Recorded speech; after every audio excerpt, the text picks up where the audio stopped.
I was talking about business intelligence. Okay, let me clarify one point over here, that what is IT? IT is actually not a business. IT is a complementary to a business. Let's say I'm emerging company. I'm a company which is a pharmaceutical company, right?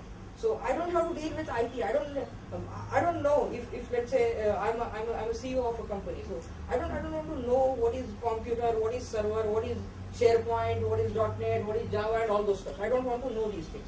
I simply want that my sales executive, when he comes to the office, he should open a form. He should enter the so blah blah blah values. He should enter the values of the customers, and he should give me a report saying that today I sold these many things, or tomorrow I'm going to do these many things. He doesn't have to deal with what is SharePoint, what is Oracle, what is database, and all those stuff. What is IT actually? IT is a complementary to the business, right? So tomorrow if some IT guys come and ask CEO that, sir, tomorrow I need a server, or maybe in 1 month later I'll need a server which will cost around 2 lakhs rupees. So he will say, in last month itself we have got one server. So why do you need one more server, right? So, I have so and so application which cannot be run on this server, which last month we have bought. So I need one more server with so configuration, and I need to run this application on that. So, he will say, no, I cannot invest in this much of amount because last month only I have invested. So, in this context, now you have to come up with a solution to the person.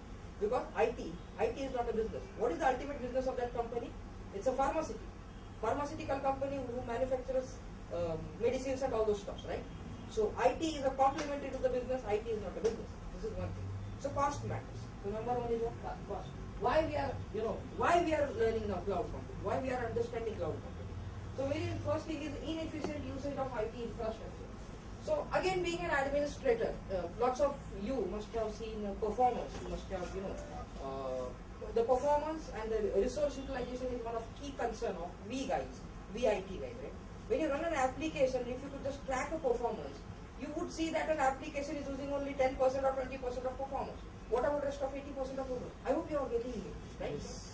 Okay. So what about that 80% of performance, right? The machine is not at all able to utilize 80% of the performance. So in that case, what do I do?